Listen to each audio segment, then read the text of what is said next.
பூனைக்கும் எலிக்கும் friendship. ஃப்ரெண்ட்ஷிப்பில் agreement. Daily ஒரு நாள் 2 பேரும் சந்திச்சுக்கணும்.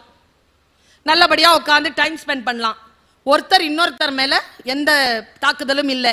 சாப்பாடு ஏதாவது கிடைச்சா பகிர்ந்துக்கலாம். இப்படி போயிட்டு இருக்கும்போது ஒரு நாள் பூனையை காணோம். எலி தேடி தேடி பார்த்தது, பூனையை காணோம்.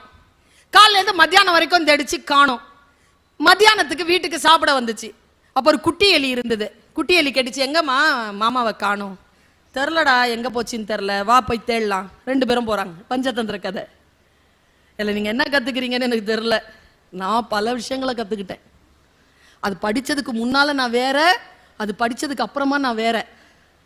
நான் அதை கடத்திடுறேன். முடிஞ்சா புரிஞ்சுக்கோங்க. டைமிங்னு ஒன்று இருக்குது. எங்கே, எப்போ, எப்படி. சரியான விஷயமா இருக்கும், தப்பான நேரமா இருக்கும். தப்பான விஷயமா இருக்கும், சரியான நேரமா இருக்கும். மிஸ் ஆயிடும். சரியான நேரத்தில் சரியான விஷயத்தை அடிக்கணும். தப்பான விஷயத்துல சைலண்டா இருக்கும். இது புரிய மாட்டேங்குதே. அனுபவத்தில் புரிய மாட்டேங்குது. இல்ல, கதை எப்படி சொல்லி தருது பாருங்க. உங்களுக்கு ஒரு புத்தகம் சொல்லி தருகிறது. உங்களுக்கு மத்தியானம் 1 மணிக்கு கிளம்புது. தேடி தேடி போய் ஒரு காட்டுக்குள்ள போச்சு. காட்டுக்குள்ள ஒரு வேடம் பிடிச்சி வச்சிருக்கான் பூனைய. அவன்கிட்ட போய் நின்று கேட்டுச்சு, ஹேய் இங்கேயா இருக்கிற? 5 மணிக்கு பிடிச்சதுரா, பசிக்குதுப்பா, சீக்கிரம் கட் பண்ணி விடுப்பா, வெளில வரணும்னா. டைம் பார்க்குது 5. சூரியன் அஸ்தமனம் ஆகிறதுக்கு இன்னொரு 1/2 மணி நேரம் இருக்கு. என்ன செய்யலாம்? மெதுவா கடிக்குது. உடனே அந்த குட்டி வந்து டக்கு டக்கு டக்கு டக்குன்னு கடிச்சது. அம்மா கண்ணை காட்டுச்சு. சைலண்ட் ஆயிடுச்சு. மெதுவா கடிக்குதுங்க. துடிக்குது பூனை. இது மெதுவா கடிக்குது. கரெக்டா 5:30 ஆச்சுங்க.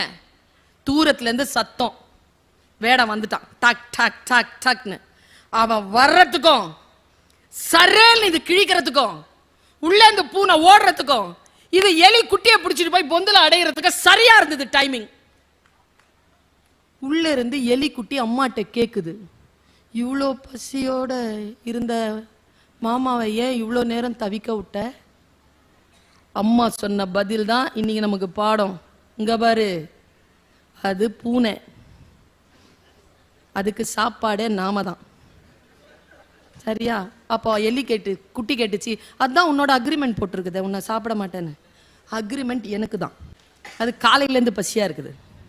உன்னையும் காப்பாற்றணும், பூனையும் காப்பாற்றணும்னா சரியான டைமிங்க்கு வெயிட் பண்ணி சரேல்னு அறுத்து விட்டேன். அதுவும் ஓடிடுச்சு, உன்னையும் நான் காப்பாத்திட்டேன்ற ஒரு பஞ்சதந்திர கதை.